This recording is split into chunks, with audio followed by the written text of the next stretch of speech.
Welcome back everybody to another episode of the GC Informer. I am Snowy, otherwise known as Count Fracula. I'm running low on battery, so I'm going to have to make this one quick. Going to talk to you about a couple of upcoming releases that have had slight developments, a couple of which I've not actually heard about until today, but they're actually interesting. The first one is a game called Planet Alpha. I think it's just called Planet Alpha, it is. Released by a company formed from a former IO Interactive employee who worked on the Hitman from last year, Hitman Absolution, and Kane and Lynch 2. Ugh. On the plus side though, this game is more like a sort of anti-Limbo in terms of theme, because it is a side-scrolling 2D platformer, but instead of a big-headed child in a small scary world, it is a really bright and colourful, amazing alien planet that looks absolutely gorgeous, and you're playing like a guy in a spacesuit. But yeah, it'll be like Limbo-style puzzle platforming, and it's gonna be, just from the look of it, it is the most gorgeous game I've seen in a while.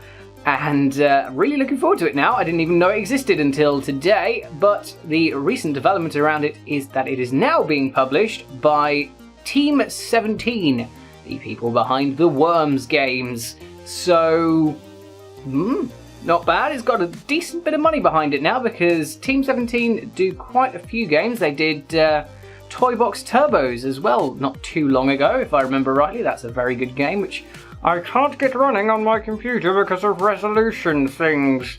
Weird. I don't understand it. But anyway, yeah, it's not really a big development. It's got a publisher, but it looks really fucking cool, so go and check that out. The second game to check out is the next game by the developers of Goat Simulator. They're called, Coffee Stain Developers or something like that. And they decided to make what they're terming an actually good game, because Goat Simulator, if you remember, was deliberately shit. And the deliberately shit went a bit too far, so it was actually shit. I don't know, I never really got it as much as some people did, but that's just me. This new game is called Satisfactory, and we know fuck all about it. They did a press release and a short reveal with a 1-minute trailer. In that trailer, a small lizard eats a plant whilst some construction work is going off behind camera, and you know, it's like the construction work is happening, and you hear a van go past and some dust makes the lizard like sneeze. It's very adorable, but other than that, we don't really know anything about it. But as one person on PC Gamer pointed out, the game Satisfactory, so it could be a sort of businessy management game from what we see, but basically from that trailer, could be fucking anything. Anyway, next story. I'm gonna keep talking about game releases though, because Valve, the perennial publisher of games and shit things on Steam, and who have an aversion to the number 3, have announced that they're actually gonna start releasing games themselves again. Hooray!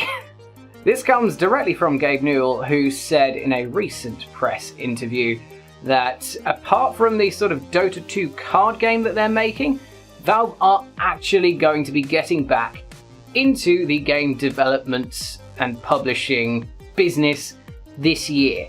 This comes though as this time last year roughly, they had said that they were working on 3 full experience VR games that weren't just like little tech demo things, they were actual VR games. We've no idea how far they are in development, but it may be that they are coming out this year. Of course, we haven't heard any details about them at all since that announcement, but oh well. And it might just be those 3 games. It might be that, it might be something completely different that they're going to start making, but we know full well that Valve are very, very capable of delivering very good games when they actually get off their asses and make some, instead of getting bots to pull shit on Steam. So I'm looking forward to that.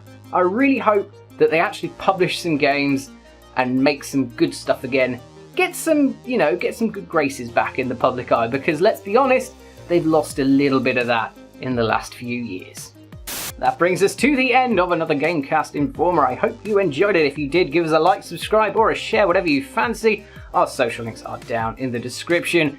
Stay tuned to GameCast, though, for our broadcast every Saturday, where we do a big, lovely broadcast of everything that is going to be coming onto the channel for the coming week. And then all that content gets passed out across the week, along with these news segments here, which come about 3 times a week. And then there's a special bit of exclusive broadcast news on that. So, yes, lots of brilliant things, and I hope you enjoy them. And I'll see you soon for more news.